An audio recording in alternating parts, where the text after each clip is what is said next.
স্ত্রীর পেটের মধ্যে বাচ্চা। ওই অবস্থায় আমি বহু দূরে সফর করতে যাব, বিদেশ সফরে যাব। তখন আমি আমার স্ত্রীকে বলে গেলাম, এই দেখো তোমার পেটে আমার যে বাচ্চা আছে, যদি এই বাচ্চাটা ছেলে হয় তাকে লালন পালন করবে, আর যদি বাচ্চাটা মেয়ে হয় তাইলে তাকে সোজা দাফন করে দেবে। কি করবে? তাইলে তাকে সোজা দাফন করবে। ওগো নবীজি, আমি চলে যাওয়ার পরে আমার স্ত্রী সন্তান প্রসব করেছে। এই সন্তান ছেলে হয় নাই, মেয়ে হয়েছে। কি হয়েছে? ছেলে দেওয়ার মালিককে, মেয়ে দেওয়ার মালিককে, দুটোটা দেওয়ার মালিককে, কোনোটা না দেওয়ার মালিককে। অনেকে স্ত্রীর সাথে ঝগড়া করে, খালি মেয়ে। স্ত্রীর কি দোষ? ইয়াহাবু লিমান ইয়াশাউ ইনাসা ওয়া ইয়াহাবু লিমান ইয়াশাউ যুকুর। ছেলে দেন কে? আরে মেয়ে দেন কে? দুটোটা দেন কে না দেন কে? এখন ইয়া রাসূলুল্লাহ, আমার স্ত্রী একটা মেয়ে সন্তান জন্ম দিছে, কিন্তু আমি তো বলে গিয়েছিলাম মেয়ে হলে তাকে দাফন করবা। আমার ভয়ে আমার মেয়েকে বাড়িতে রাখে নাই, বোনের বাড়িতে পাঠিয়ে দিয়েছে। হাঁটি হাঁটি পা পা করে মেয়েটা বড় হয়ে গেছে। 1 বছর, 2 বছর, 3 বছর, 4 বছর, 5 বছর পাড়ি দিয়েছে। এখন সে কথা বলতে শিখেছে, বাবার হাত ধরে হাঁটতে শিখেছে। আমি লম্বা সময় পরে বিদেশ সফর করে যখন বাড়িতে এলাম, বাড়িতে আসার পরে ইয়া রাসূলুল্লাহ, ইয়া হাবিবাল্লাহ, আমার ওই মেয়েটা আমার সাথে এসে আমার কাছে আসে, আমার হাত ধরে। আমি মেয়েটার দিকে তাকিয়ে থাকি, কিন্তু স্ত্রী বলে না এটা আমার মেয়ে। যদি আমি তাকে মেরে ফেলি, আমার ভয়ে পরিচয় গোপন রাখে। সন্ধ্যার সময় আবার চলে যায়, পরের দিন আবার আসে। এভাবে 1 দিন, 2 দিন, 3 দিন, কয়েকদিন আসা যাওয়ার পরে বারবার মেয়েটার দিকে তাকাবার পরে একটা মহব্বত সৃষ্টি হলো। আর সত্যি হুজুর, মেয়েটার চেহারা অনেক সুন্দর ছিল, চেহারার মধ্যে একটা মায়া মায়া ভাব ছিল। আমি একদিন আমার স্ত্রীকে বললাম, ওগো আমার জীবন সঙ্গিনী, ওগো আমার সহধর্মিনী, ওগো আমার অর্ধাঙ্গিনী, এই মেয়েটা তো অনেক সুন্দর, এই মেয়েটার চেহারাটা অনেক সুন্দর। তখন আমার স্ত্রী বলে, সত্যি মেয়েটা ভালো? আমি বললাম, হ্যাঁ, মেয়েটা অনেক ভালো। তখন আমার স্ত্রী চোখের পানি ছেড়ে দিয়ে বলে, ওগো আমার প্রিয়তম স্বামী, আমি তোমার ভয়ে সত্য লুকিয়েছি। আমি তোমার ভয়ে কখনো বলিনি এটা আমার মেয়ে, এটা তোমার মেয়ে। কিন্তু যখন দেখতে পেরেছি তোমার ভেতরে সেই জাহালাত নাই, তোমার ভেতরে সেই মূর্খতা নাই, মনে হয় আমি যখন দেখতে পেরেছি যে আমি সুন্দরভাবে এই মেয়েটাকে রিসিভ করতে পারবো, তখন আমার স্ত্রী আমাকে বলে, তুমি বিদেশে যাওয়ার পরে একটা সন্তান যে আমার হলো, এই তো সেই সন্তান, এত সুন্দর সন্তানকে আমি হত্যা করতে পারিনি। এই কথা শোনার সাথে সাথে এই লোকটা রেগে ক্ষোভে অগ্নিশর্মা, আরে আমার ঘরে মেয়ে, আমার তো ইজ্জত থাকবে না, সম্মান থাকবে না। এখন যদি বলে ছাবল দাও, কুদাল দাও, কুদাল দাও, অস্ত্র দাও, খুন্তা দাও, হত্যা করব, পুঁতে আসবো। যদি মেয়েটা না যায় আর যদি স্ত্রী না দেয়, এই জন্য ইয়া রাসূলুল্লাহ আমি কৌশল করলাম। আমি আমার স্ত্রীকে বললাম, দেখো এই মেয়েটার বাবা আমি, কোনোদিন আমার সাথে বাজারে যাই নাই, কোনোদিন আমার সাথে ঘুরতে যাই নাই, একটু সাজিয়ে গুছিয়ে দাও, আমি মেয়েটাকে বাজারে নিয়ে যাই। একটু সাজিয়ে গুছিয়ে দাও, মেয়েটাকে পার্কে নিয়ে যাই। একটু সাজিয়ে গুছিয়ে দাও, মেয়েটাকে ঘুরতে নিয়ে যাই। ইয়া রাসূলুল্লাহ, ইয়া হাবিবাল্লাহ, মেয়েটাকে আমার সাথে ওর মা দিয়েছে। আমার হাতটা ধরে মেয়ে হাঁটতেছে হাঁটতেছে, মাঝে মধ্যে হাতে চুমা দেয়, কপালে চুমা দেয়। দীর্ঘ সময় পানি দেওয়ার পরে প্রচন্ড গরমে রৌদ্রের ভেতরে আমি ঘেমে যাচ্ছি, মেয়েটাও ঘেমে যাচ্ছে। একটা গাছের নিচে বসলাম, আবার উঠে দাঁড়ালাম। মেয়েটাকে বললাম, তুমি দাঁড়াও এখানে, আমি আসছি। আমি কিছু দূর গিয়া একটা কবর খনন করলাম, একটা গর্ত খনন করলাম, একটা মাটি খনন করলাম। খনন করতে করতে যখন কোমর পর্যন্ত আমি খনন করে ফেলেছি, আমার পুরা কপালটা ঘেমে গেছে। আমার মেয়েটা দূর থেকে এসে সে তখন তার জামার একটা কোনা দিয়ে, আঁচল দিয়ে আমার কপালের ঘাম মুছতেছে, আর বলে, আব্বা এত কষ্ট এই গরমের মধ্যে কেন করো? তোমাকে আর এত কষ্ট করতে হবে না, ইয়া রাসূলুল্লাহ, ইয়া হাবিবাল্লাহ, আমি পাষণ্ড বাবা, আমি পাষণ্ড পিতা। আমি মেয়েটার কথায় কর্ণপাত না করে আমি আস্তে করে আবার গর্ত খনন করতে লাগলাম। গর্ত খনন করতে করতে যখন গলা পর্যন্ত হয়ে গেছে, মেয়েটাকে বললাম এদিকে আয়। মেয়েটা আমার কাছে এসে দাঁড়িয়েছে। আমি সজোরে ধাক্কা দিয়ে মেয়েটাকে আমি গর্তের ভেতরে ফেলে দিয়েছি, আর সমানে মাটি চাপা দিতেছি। মেয়েটার বুকের উপরে মাটি, গলার উপরে মাটি, যখন নাকের উপরে মাটি যায়, মেয়ে তখন চিৎকার করে বলে আব্বা, আব্বা, আমার দম বন্ধ হয়ে যাচ্ছে, আমি আর বরদাস্ত করতে পারতেছি না, একটাবারের জন্য জীবন ভিক্ষা চাই। কোনোদিন আমি আর তোমাকে আব্বা বলে ডাকবো না, কোনোদিন আমার চেহারা তোমাকে দেখাবো না, কোনোদিন তোমার কাছে চকলেট চাইব না, কোনোদিন তোমার কাছে আইসক্রিম চাইব না, কোনোদিন তোমার কাছে মিষ্টি চাইব না, কোনোদিন তোমার কাছে নতুন কাপড় চাইব না। একটাবার বাঁচতে যাও, একটাবার বাঁচতে দাও, বাঁচার অধিকার টুকুন দাও। আব্বা, আমাকে মুক্তি দাও। দু চোখ যেদিন যায়, দু চোখ যেদিক যায়, দু চোখ যেদিক যায়, আব্বা আমি সেদিকে চলে যাব। এ কথা বলছে, নবীজির চক্ষু মুবারক দিয়ে টপ টপ টপ টপ করে পানি পড়ছে। নবীজি বলেন তারপরে কি হয়েছে? ইয়া রাসূলুল্লাহ, ইয়া হাবিবাল্লাহ, আমি পাষণ্ড বাবা, মেয়ের কোনো কথাই আমি শুনিনি। আমি সাথে সাথে মাটি চাপা দিয়ে আমি যখন ফিরে আসতেছি, একবার ডান থেকে মনে হয় কে জানি আমাকে ডেকে বলে আব্বা, আবার বাম পাশ দিয়ে কে জানি ডেকে বলে আব্বা, আবার সামনের থেকে কে জানি ডেকে বলে আব্বা, আবার পেছন থেকে কে জানি ডেকে বলে আব্বা। ইয়া রাসূলুল্লাহ, ইয়া হাবিবাল্লাহ, আমি এখন ঘুমাইতে পারি না, আমি এখন খাইতে পারি না, আমি এখন উঠতে পারি না, আমি এখন বসতে পারি না। সরকারি দু আলম জনাবে মুহাম্মদুর রাসূলুল্লাহ সাল্লাল্লাহু আলাইহি ওয়াসাল্লাম বলেন, নিশ্চয়ই তুমি ইসলাম গ্রহণ করেছো, আল্লাহ তোমাকে মাফ করে দিয়েছেন, তবে তুমি আমার সামনে থেকে উঠে যাও, তোমার চোখের পানির ভেতর দিয়া আমি তোমার মেয়ের রক্ত দেখতে পাচ্ছি।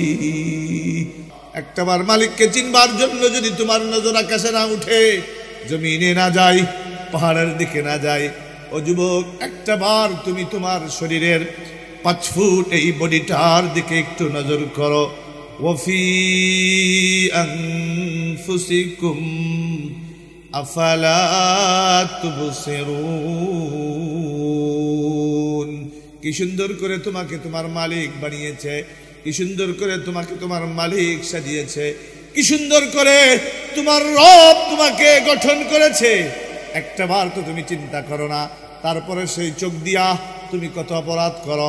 মামাতো বোনের দিকে তাকাও, এই চোখ দিয়া ফুফাতো বোনের দিকে তাকাও, এই চোখ দিয়া খালাতো বোনের দিকে তাকাও, এই চোখ দিয়ে ভাবির দিকে তাকাও, এই চোখ দিয়ে শালির দিকে তাকাও, এই চোখ দিয়ে রাস্তাঘাটের অশ্লীল পোস্টারের দিকে তাকাও, এই চোখ দিয়ে মোবাইলের ভেতরে অশ্লীল ছবির দিকে তুমি তাকাও।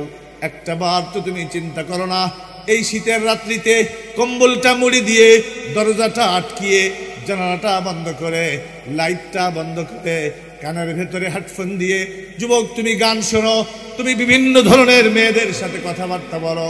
হয়তো তোমার বাবা দেখে না, হয়তো তোমার মা দেখে না, হয়তো তোমার বড় ভাই দেখে না, হয়তো তোমার বোন দেখে না।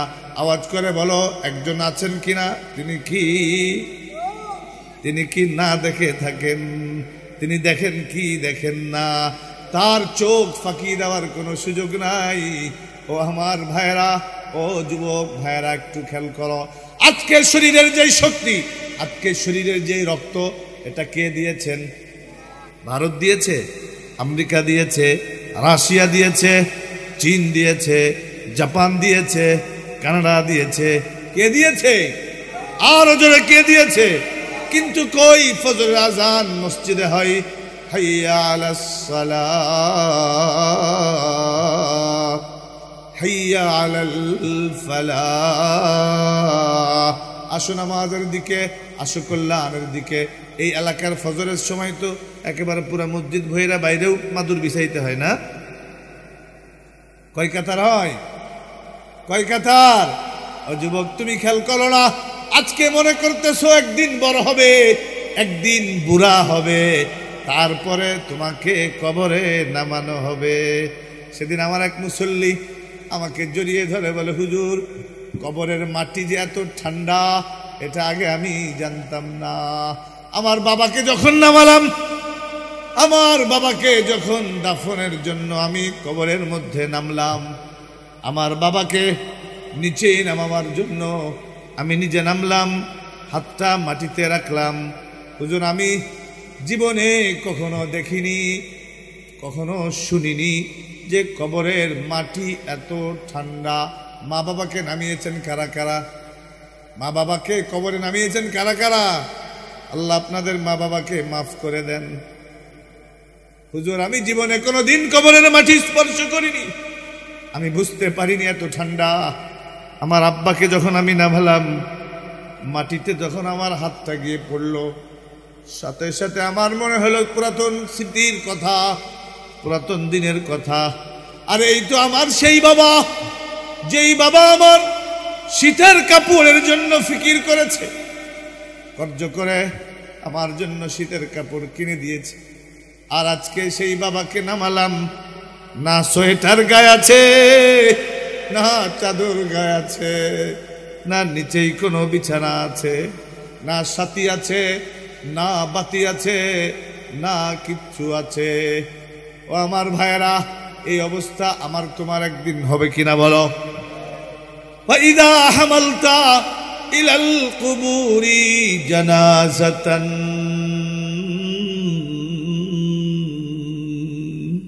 فاعلم بأنك بعدها محمول। আরে দৈনিক কারো না কারো লাশ তুমি কাঁধে বহন করে ওই গোরস্থানের দিকে ছুটছো, কিন্তু একটা বার তুমি চিন্তা করো নাই যে কালকে তো তোমাকেও বহন করা হতে পারে। যুবক, আজকে তুমি মসজিদে যাও না, সপ্তাহের পরে সপ্তাহ, মাসের পরে মাস মসজিদে যাও না, কিন্তু একটা দিন ঠিকই ওই খাট তোমার দরজায় পৌঁছে যাবে, ওই মসজিদের খাট তোমার বাড়ির গেইটে পৌঁছা যাবে। সেদিন কি না যেয়ে পারবা? সেদিন কি না গিয়ে পারবা? সুতরাং খাট বাড়িতে আসার আগে তুমি মসজিদে চলে যাও। খুশি হবেন কে? আরো জোরে রাজি হবেন কে? গুনাহ মাফ করবেন কে? ও পর্দার আড়ালের মা বোনেরা, তোমরা বলতে পারো হাসরের মাঠে বলবো, দুপুরবেলা ছেলে মেয়েদের খেদমতের কারণে, দুপুরবেলা সংসারের কাজকর্ম করার কারণে আমি জোহরের নামাজটা পড়তে পারিনি। জোহরের নামাজটা আসরের সময় পড়েছি, এই ওজর কি গ্রহণ করা হবে? আরে গ্রহণ করা হবে। আজকে মা তুমি যে সম্মানের অধিকারী, আজকে মা তুমি যে মর্যাদার অধিকারী, এটা কে দিয়েছেন? বিশ্বাস করো, নবীজি দুনিয়াতে আসার পূর্বে ও মা তোমাদের সম্মান, তোমাদের মর্যাদা, তোমাদের ইজ্জত একেবারেই মাটির সাথে ছিল। একজন মানুষ যদি মেয়ে হয়ে জন্মগ্রহণ করত, তাকে জীবন্ত দাফন করে ফেলা হতো। এক লোক নবীজির কাছে গিয়ে বলে, ইয়া রাসূলুল্লাহ, ইয়া হাবিবাল্লাহ, আল্লাহ কি আমাকে মাফ করবেন? কেন? তুমি কি জিনা করেছো? না, আমি জিনা করিনি। আল্লাহ কি আমাকে মাফ করবেন? তুমি কি চুরি করেছো? না, আমি চুরি করিনি। আল্লাহ কি আমাকে মাফ করবেন? তুমি কি কাউকে ঠকিয়েছো? না, আমি কাউকে ঠকাইনি। কেন? ইয়া রাসূলুল্লাহ, ইয়া হাবিবাল্লাহ, আমি তো এখন উঠতে পারি না, বসতে পারি না, চলতে পারি না। আরে কেন বলো না, কি জন্য? ওগো নবীজি, লম্বা ঘটনা। আমার স্ত্রী গর্ভবতী, আমার স্ত্রী হামেলা, আমার স্ত্রী অন্তঃসত্ত্বা, স্ত্রীর পেটের মধ্যে বাচ্চা। ওই অবস্থায় আমি বহু দূরে সফর করতে যাব, বিদেশ সফরে যাব। তখন আমি আমার স্ত্রীকে বলে গেলাম, এই দেখো, এই দেখো, তোমার পেটে আমার যে বাচ্চা আছে, যদি এই বাচ্চাটা ছেলে হয় তাকে লালন পালন করবে, আর যদি বাচ্চাটা মেয়ে হয় তাইলে তাকে সোজা দাফন করে দেবে। কি করবে? তাইলে তাকে সোজা দাফন করবে। ওগো নবীজি, আমি চলে যাওয়ার পরে আমার স্ত্রী সন্তান প্রসব করেছে। এই সন্তান ছেলে হয় নেই, মেয়ে হয়েছে। কি হয়েছে? ছেলে দেওয়ার মালিককে, মেয়ে দেওয়ার মালিককে, দুটোটা দেওয়ার মালিককে, কোনোটা না দেওয়ার মালিককে। অনেকে স্ত্রীর সাথে ঝগড়া করে, খালি মেয়ে, স্ত্রীর কি দোষ? ইয়াহাবু লিমান ইয়াশাউ ইনাসা ওয়া ইয়াহাবু লিমান ইয়াশাউ যুকুর। ছেলে দেন কে আরে মেয়ে দেন কে? দুটোটা দেন কে না দেন কে? এখন ইয়া রাসূলুল্লাহ আমার স্ত্রী একটা মেয়ে সন্তান জন্ম দিছে, কিন্তু আমি তো বলে গিয়েছিলাম মেয়ে হলে তাকে দাফন করবা। আমার ভয়ে আমার মেয়েকে বাড়িতে রাখে নাই, বোনের বাড়িতে পাঠিয়ে দিয়েছে। হাঁটি হাঁটি পা পা করে মেয়েটা বড় হয়ে গেছে। 1 বছর 2 বছর 3 বছর 4 বছর 5 বছর পাড়ি দিয়েছে। এখন সে কথা বলতে শিখেছে, বাবার হাত ধরে হাঁটতে শিখেছে। আমি লম্বা সময় পরে বিদেশ সফর করে যখন বাড়িতে এলাম, বাড়িতে আসার পরে ইয়া রাসূলুল্লাহ ইয়া হাবিবাল্লাহ আমার ওই মেয়েটা আমার সাথে এসে আমার কাছে আসে, আমার হাত ধরে। আমি মেয়েটার দিকে তাকিয়ে থাকি, কিন্তু স্ত্রী বলে না এটা আমার মেয়ে, যদি আমি তাকে মেরে ফেলি। আমার ভয়ে পরিচয় গোপন রাখে। সন্ধ্যার সময় আবার চলে যায়, পরের দিন আবার আসে। এইভাবে 1 দিন 2 দিন 3 দিন কয়েকদিন আসা যাওয়ার পরে বারবার মেয়েটার দিকে তাকাবার পরে একটা মহব্বত সৃষ্টি হলো। আর সত্যি হুজুর মেয়েটার চেহারা অনেক সুন্দর ছিল, চেহারার মধ্যে একটা মায়া মায়া ভাব ছিল। আমি একদিন আমার স্ত্রীকে বললাম, ওগো আমার জীবন সঙ্গিনী, ওগো আমার সহধর্মিনী, ওগো আমার অর্ধাঙ্গিনী, এই মেয়েটা তো অনেক সুন্দর, এই মেয়েটার চেহারাটা অনেক সুন্দর। তখন আমার স্ত্রী বলে, সত্যি মেয়েটা ভালো? আমি বললাম, হ্যাঁ মেয়েটা অনেক ভালো। তখন আমার স্ত্রী চোখের পানি ছেড়ে দিয়ে বলে, ওগো আমার প্রিয়তম স্বামী, আমি তোমার ভয়ে সত্য লুকিয়েছি, আমি তোমার ভয়ে কখনো বলিনি এটা আমার মেয়ে, এটা তোমার মেয়ে। কিন্তু যখন দেখতে পেরেছি তোমার ভেতরে সেই জাহালাত নাই, তোমার ভেতরে সেই মূর্খতা নাই, মনে হয় আমি যখন দেখতে পেরেছি যে আমি সুন্দরভাবে এই মেয়েটাকে রিসিভ করতে পারবো, তখন আমার স্ত্রী আমাকে বলে, তুমি বিদেশে যাওয়ার পরে একটা সন্তান যে আমার হলো, এই তো সেই সন্তান, এত সুন্দর সন্তানকে আমি হত্যা করতে পারিনি। এই কথা শোনার সাথে সাথে এই লোকটা রেগে ক্ষোভে অগ্নিশর্মা, আরে আমার ঘরে মেয়ে, আমার ইজ্জত থাকবে না, সম্মান থাকবে না। এখন যদি বলে ছাবল দাও, কুদাল দাও, কুদাল দাও, অস্ত্র দাও, খুন্তা দাও, হত্যা করব, পুঁতে আসবো। যদি মেয়েটা না যায় আর যদি স্ত্রী না দেয়, এই জন্য ইয়া রাসূলুল্লাহ আমি কৌশল করলাম। আমি আমার স্ত্রীকে বললাম, দেখো এই মেয়েটার বাবা আমি, কোনোদিন আমার সাথে বাজারে যাই নাই, কোনোদিন আমার সাথে ঘুরতে যাই নাই, একটু সাজিয়ে গুছিয়ে দাও, আমি মেয়েটাকে বাজারে নিয়ে যাই। একটু সাজিয়ে গুছিয়ে দাও, মেয়েটাকে পার্কে নিয়ে যাই। একটু সাজিয়ে গুছিয়ে দাও, মেয়েটাকে ঘুরতে নিয়ে যাই। ইয়া রাসূলুল্লাহ ইয়া হাবিবাল্লাহ, মেয়েটাকে আমার সাথে ওর মা দিয়েছে। আমার হাতটা ধরে মেয়ে হাঁটতেছে হাঁটতেছে, মাঝে মধ্যে হাতে চুমা দেয়, কপালে চুমা দেয়। দীর্ঘ সময় পাড়ি দেওয়ার পরে প্রচন্ড গরমে রৌদ্রের ভেতরে আমি ঘেমে যাচ্ছি, মেয়েটাও ঘেমে যাচ্ছে। একটা গাছের নিচে বসলাম, আবার উঠে দাঁড়ালাম। মেয়েটাকে বললাম, তুমি দাঁড়াও এখানে, আমি আসছি। আমি কিছু দূর গিয়া একটা কবর খনন করলাম, একটা গর্ত খনন করলাম, একটা মাটি খনন করলাম। খনন করতে করতে যখন কোমর পর্যন্ত আমি খনন করে ফেলেছি, আমার পুরা কপালটা ঘেমে গেছে। আমার মেয়েটা দূর থেকে এসে সে তখন তার জামার একটা কোনা দিয়ে, আঁচল দিয়ে আমার কপালের ঘাম মুছতেছে আর বলে, আব্বা এত কষ্ট এই গরমের মধ্যে কেন করো? তোমাকে আর এত কষ্ট করতে হবে না। ইয়া রাসূলুল্লাহ ইয়া হাবিবাল্লাহ, আমি পাষণ্ড বাবা, আমি পাষণ্ড পিতা। আমি মেয়েটার কথায় কর্ণপাত না করে আমি আস্তে করে আবার গর্ত খনন করতে লাগলাম। গর্ত খনন করতে করতে যখন গলা পর্যন্ত হয়ে গেছে, মেয়েটাকে বললাম, এদিকে আয়। মেয়েটা আমার কাছে এসে দাঁড়িয়েছে।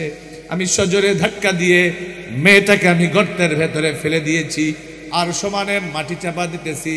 মেয়েটার বুকের উপরে মাটি, গলার উপরে মাটি, যখন নাকের উপরে মাটি যায়, মেয়ে তখন চিৎকার করে বলে, আব্বা আব্বা আমার দম বন্ধ হয়ে যাচ্ছে, আমি আর বরদাস্ত করতে পারতেছি না, একটাবারের জন্য জীবন ভিক্ষা চাই, কোনোদিন আমি আর তোমাকে আব্বা বলে ডাকবো না, কোনোদিন আমার চেহারা তোমাকে দেখাবো না, কোনোদিন তোমার কাছে চকলেট চাইব না, কোনোদিন তোমার কাছে আইসক্রিম চাইব না, কোনোদিন তোমার কাছে মিষ্টি চাইব না, কোনোদিন তোমার কাছে নতুন কাপড় চাইব না। একটা বার বাঁচতে যাও, একটা বার বাঁচতে দাও, বাঁচার অধিকার টুকুন দাও। আব্বা আমাকে মুক্তি দাও। দু চোখ যেদিন যায়, দু চোখ যেদিক যায়, দু চোখ যেদিক যায়, আব্বা আমি সেদিকে চলে যাব। এ কথা বলছে, নবীজির চক্ষু মুবারক দিয়ে টপ টপ টপ টপ করে পানি পড়ছে। নবীজি বলেন, তারপরে কি হয়েছে? ইয়া রাসূলুল্লাহ, ইয়া হাবিবাল্লাহ, আমি পাষণ্ড বাবা, মেয়ের কোনো কথাই আমি শুনিনি।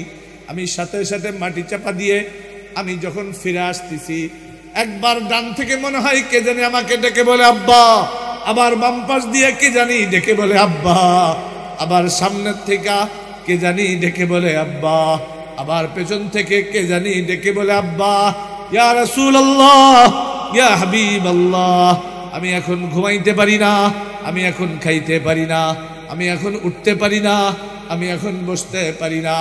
সরকারি দু আলম জনাবে মুহাম্মদুর রাসূলুল্লাহ সাল্লাল্লাহু আলাইহি ওয়াসাল্লাম বলেন, নিশ্চয়ই তুমি ইসলাম গ্রহণ করেছো, আল্লাহ তোমাকে মাফ করে দিয়েছেন, তবে তুমি আমার সামনে থেকে উঠে যাও, তোমার চোখের পানির ভেতর দিয়া আমি তোমার মেয়ের রক্ত দেখতে পাচ্ছি। ও আমার মা, ও আমার বোন, এই ছিল তোমাদের মর্যাদা, এই ছিল তোমাদের সম্মান। দুনিয়াতে মেয়ে হয়ে জন্মগ্রহণ করাটাই ছিল অপরাধ, কিন্তু আমার নবী ঘোষণা দিলেন, যার দুইটা মেয়ে হবে সে জান্নাতি। আর আস্তে কোন সুবহানাল্লাহ, একবার সুবহানাল্লাহ বললে জান্নাতে কয়টা গাছ হয়? কয়টা? তারপরও বলবেন না সুবহানাল্লাহ। আরে কন্যা সুবহানাল্লাহ, সুবহানাল্লাহ বললেই তো জান্নাতে গাছ হয়। বলেন হুজুর, এত সুবহানাল্লাহ দিয়া জান্নাতে কত গাছ, কাঠের ব্যবসা করব নাকি? আরে জান্নাতে কাঠের ব্যবসা করতে হবে না, আপনি যতবার সুবহানাল্লাহ বলবেন খুশি হবেন কে? সুবহানাল্লাহ অর্থ কি? আল্লাহ পবিত্র। যখন আপনি সুবহানাল্লাহ বলেন তো আল্লাহ ফেরেশতারা বলে, আমার বান্দার জবান নাপাক, আমার বান্দার জবান গান্দা, অথচ সে তার নাপাক জবান দিয়ে, গান্দা জবান দিয়ে সে আমার পবিত্র নাম উচ্চারণ করলো। যা ওর জবানটা পাক করে দিলাম, যা ওর জীবনটা পাক করে দিলাম। কন্যা সুবহানাল্লাহ। আমার ভাইরা, বাহলুল মনে আছে? মনে আছে? বাহলুল বাদশাহকে বলে, আপনি প্রথমটাই ফেল। প্রথমটাই কি? আপনি প্রথমটাই ফেল। আপনি হাসরের মাঠে কিছু পারবেন না, আপনি নিজেই স্বীকার করলেন। এখন কবরে যখন নামানো হবে, আর দুইজন ফেরেশতা এসে বলবে, মার রাব্বুকা, কে তোমার রব? ওমা দীনুকা, কে তোমার, কি তোমার ধর্ম? ওমান হাযার রাজুল আল্লাযী বুইসা ফীকুম, এই যে লোকটাকে দেখতেছো, বলো এই লোকটাকে যাকে তোমাদের কাছে পাঠানো হয়েছে। যদি আপনি দিনদার হন, যদি আপনি পরহেজগার হন, যদি আপনি নামাজি হন, যদি আপনি আল্লাহওয়ালা হন, যদি আপনি নবীর আশিক হন, আপনার জবান দিয়ে বের হবে, যখন বলবে মার রব্বুকা, আপনার জবান দিয়ে বের হবে রাব্বি আল্লাহ। কন্যা আমার সাথে রবকে, আর ওদের বলুন রবকে। হায়াতের মালিক, মৌতের মালিক, উন্নতি অগ্রগতির মালিক, সুখ সমৃদ্ধির মালিক। কন্যা আল্লাহ। আল্লাহু আল্লাহ, আল্লাহু আল্লাহ, সবাই সবাই আল্লাহু আল্লাহ, আল্লাহু আল্লাহ, আল্লাহু আল্লাহ।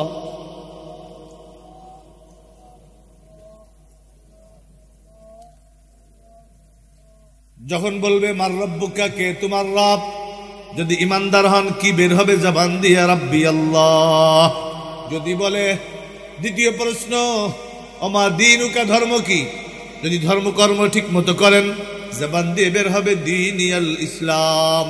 যখন বলবে মান হাযার রাজুল আল্লাযী বুইসা ফীকুম, এই লোকটাকে, যদি নবীর সুন্নাহ অনুযায়ী চলেন, আদর্শ অনুযায়ী চলেন, মসজিদে ঢোকার সময় যদি বাম পা দিয়ে ঢুকেন, তাই না? কোন পা? বাথরুমে ঢোকার সময় ডান পা, ঘুমানোর সময় বাম কাত, আরে মসজিদে ঢোকার সময় ডান পা, বাথরুমে ঢোকার সময় বাম পা, ঘুমাবার সময় ডান কাত, ঘুমাবার সময় ডান কাত। যদি নবীর সুন্নাহর উপরে চলেন, যদি সবসময় মেসওয়াক করতে পারেন, কি যদি মেসওয়াক করতে পারেন, নবীর আদর্শের উপরে চলতে পারেন, আপনার জবান দিয়ে বের হবে হাদা নবিয়ুনা, হাদা নবিয়ুনা মুহাম্মাদুর রাসূলুল্লাহ।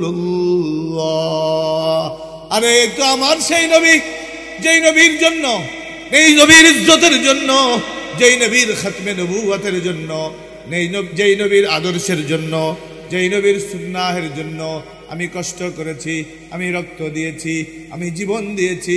এ তো আমাদের সেই নবী মুহাম্মাদুর রাসূলুল্লাহ। তিন প্রশ্নের জবাব যদি আপনি দিতে পারেন, একজন ঘোষক ঘোষণা দেবে, একজন ঘোষক ঘোষণা দেবে, আরে তোমার কথা সত্য, তুমি সত্য বলেছ, তুমি সত্য বলেছ, এখন যাও, তোমার জন্য জান্নাতি বিছানা, তোমার জন্য জান্নাতে পোশাক, তোমার সাথে জান্নাতের সাথে একটা কানেকশন লাগিয়ে দিবে। ফাফরিশুহু মিনাল জান্নাহ ওয়ালবিসুহু মিনাল জান্নাহ ওয়াফতাহু লাহু বাবান ইলাল জান্নাহ। আর যদি নামাজ না পড়েন, রোজা না রাখেন, পর্দা না করেন, হজ না করেন, অন্যকে ঠকান, বাকি খাইয়া যদি পয়সা না দেন, এরকম লোক তো কেউ নাই। আছে এলাকায় নদীর পাড়ের লোক তো একটু এরকম থাকে না, কখন নদী ডাক দেয়, টান দেয়। এক এলাকায় ছিল একজন এরকম, এলাকায় থাকে, এক দোকানে খাওয়ার পরে 3000 যখন বাকি হয় আর ওই রাস্তা দিয়ে হাঁটে না। এখন উনি নদী ওই পার দিয়ে আসে, আর এক ঘাটে নামে, আর এক বাজার দিয়ে ঢুকে। এইরকম লোক এই এলাকায় নাই। এক লোক ফজরের আজানের সময় গ্রামের মানুষ এসে বলে, মিয়া ভাই কিসে? কয়টা দরজা খোলো, আমি তো শেষ। কয় কেমনে তুমি শেষ? সারাটা রাত তোমার ভাবি আমারে ঘুমাইতে দেয় নাই, কিন্তু শেষ রাত্রে আমি চিন্তা করলাম, আহারে আমার কাছে তো কোনো পয়সা নাই, কখন না জানি জানটা বের হয়ে যায়, অন্তত যদি হসপিটাল পর্যন্ত নিতে পারতাম, তাইলেও মনটা একটু বুঝাইতে পারতাম যে যাক হসপিটাল পর্যন্ত নিচ্ছি। কারে ভাই কি করতে হবে তাই কেউ, এত রাত্রে শেষ রাত্রে আসছো, ওই 2000 টাকা দাও, একেবারে আগামী মাসের 5 তারিখের মধ্যে আমি পরিশোধ করে দেব। সকালবেলা এরকম কথা বললে কেউ না দিয়ে পারে, তো সাথে সাথে 2000 টাকা দিছে। কি 5 তারিখ, 10 তারিখ, 1 মাস, 2 মাস, 1 বছর, 2 বছর, 3 বছর পার হয়েছে। কয় বছর? 3 বছর পরে খেয়াঘাটে দেখা, না খেয়াঘাট না, আরেক বাজারে দেখা। এখন এই তুমি আমার সাথে টাকা দিলা না, 2000 টাকা 1 মাসের কথা বলে আজকে 3 বছর। আশ্চর্য লোক। এই তোর মতো খাটাস তো আর দুনিয়ায় কেউ নাই। 3টা বছর পরে দেখা, সালাম কালাম দেবি, ভালো মন্দ জিজ্ঞাসা করবি, টাকা চাস। ওই খাটাস আমি না, খাটাস আমি। 1 বছরের কথা বললা, 3 বছর পার করলা, খাটাস আমি। কাই যাক বাবা, যা গেছে গেছে, রাস্তার মধ্যে আমার একটা ইজ্জত আছে, তর্ক করতে চাই না। কালকে সকালে আসো, টাকা নেই, 2000 তো কালকে নিয়ে দেব। কালকে গেছে সকাল সকালে, যে টাইম মতো 10টা বলছে, যদি ওই সময় যায় তো 8টায় বের হয়ে যাবে, আর সাক্ষাৎ হবে না। ফজরের আজানের সময় গেছে। এত তাড়াতাড়ি আসলে তুমি? কাহা যদি বাইরে যাও, যদি না পাই। আসছো যখন, তো ঠিক আছে চলো, এই বদনাটা ধরো, কলপাড়ে চলো, 1 বদনা পানি নিয়ে আমার সাথে একটু চলো। আশ্চর্য ব্যাপার, টাকা পাই, টাকা দিবা। বদনা ভৈরা কলপাড়ে, কলপাড় থেকে বাগানে, কি পাইছো তুমি? ঘাট চল না তো, নিয়া বদনা ভরায় কলপাড় থেকে একেবারে সোজা বাগানে নিয়ে গেছে। ওই যে একটা গাছ দেখছো না, ছোট ঘা দেখছি তো, এই গোড়ায় একটু পানি ঢালো, গোড়ায় পানি ঢালো। কি তামাশা, টাকা পাই, টাকা দিবা, গাছের গোড়ায় পানি ঢালাও কেন? কাহা গোড়ায় পানি ঢালো, আল্লাহ যদি বাঁচায় গাছটা বড় হইতে কয়দিন, বড় হইলেই বেচে টাকা দিয়ে দেবে, বড় হইলেই বেচা। এখন ওই লোকটার মেজাজ এমন খারাপ হয়েছে, রাগে ক্ষোভে মানে দুঃখে কিচ্ছু না বলে একটা হাইসা দিছে। অনেক সময় অতি কষ্টে মানুষ হাসে, অতি কষ্টে, কষ্টের মাত্রা যখন বেড়ে যায় তখন আর চোখে পানি আসে না, তখন হাসতে থাকে। তো এখন যেই হেসে দিছে তখন ওই লোকটা কয়, এখন তো হাসবাই, টাকা পাওয়ার লাইন হইতেছে না, এখন তো হাসি আসবেই। এইরকম লোক এই এলাকায় আলহামদুলিল্লাহ নাই। যদি নামাজি হন, যদি মুত্তাকি হন, যদি ওয়াদা বরখেলাফ নাকারী হন, ওয়াদা রক্ষাকারী হন, তাহলে তো আপনার সাথে এইরকম ব্যবহার হবে। আর যদি নামাজি না হন, রমজান মাসের রোজা চলে, আমার ঘরে কি চাউলের অভাব, কেন রোজা রাখবো? যদি আপনি রোজা না রাখেন, আরে আমার ভাবি আমাকে লালন পালন করেছে, ছোট্টবেলায় মা মরে গেছে, কেমনে তার সাথে পর্দা করি, এই কথা বলে যদি বেপরদা চলেন, হালাল হারামের যদি তোয়াক্কা না করেন, আল্লাহর হুকুমটা যদি মানতে না পারেন, যখন আপনাকে বলবে মার রব্বুকা, আপনি তখন জবাব দিবেন হা হা লা আদরি, আমি কিছুই জানি না। যখন বলবে ওমা দীনুকা, হা হা লা আদরি, কিছুই জানি না। যখন বলবে মান হাদার রাজুল আল্লাযী বুইসা ফীকুম, আপনি বলবেন হা হা লা আদরি, আমি কিছুই জানি না। এই কথা বলার পরে ছুটি হয়ে যাবে, ছুটি হয়ে যাবে এই কথা বলার পরে। এমন শাস্তি শুরু হবে যে আর কোনোদিন শেষ হবে না। সাপে দংশন করবে, আগুন জ্বলতে থাকবে, কষ্টের পরে কষ্ট, মুসিবতের পরে মুসিবত। ও বাদশাহ, ওই দিন আল্লাহ না করুন যদি আমি 3টা প্রশ্নের জবাব না দিতে পারি, তাইলে মেহেরবানি কইরা একটু তুমি তোমার ক্ষমতা দিয়া, তোমার প্রভাব প্রতিপত্তি দিয়া কবরের আযাব থেকে আমাকে বাঁচাই দিও। হারুনুর রশিদ বলে, বাহলুল, হাসরের মাঠেও পারবো না, কবরেও পারবো না। বাহলুল বলে, লাস্ট অপশন, শেষ অপশন। যখন মালাকুল মউত আসবে, আজরাইল কোথায় আছে? কবরে? হাসরের মাঠে? কোথায় আসবে আজরাইল? বাড়িতে। কই স্যার, যখন আজরাইল আসবে, আপনি তো এই জমিনেরই মেম্বার, আপনি তো এই জমিনেরই চেয়ারম্যান, আপনি তো এই মাটিরই এমপি, এই এলাকারই তো মন্ত্রী, আপনার দাপটে, আপনার পাওয়ারে সকলেই পেরেশান। তো আপনার যখন ক্ষমতা আছে, আজরাইলকে ভাই বেটা খারা, আমার দলের লোক, আমার কর্মী, আমার ভোটার, 3টা মাস টাইম দাও, বললেই তো দিয়ে দিবে না? দিয়ে দিবে না? এক লোক আল্লাহর কাছে দোয়া করে, আল্লাহ অসুবিধা হচ্ছে আপনাদের, অসুবিধা হইলেই সুবিধা আমার, নদীর পারে গাড়ি রেখে আসছি, 1 লাখ দিয়েও পারে। এখন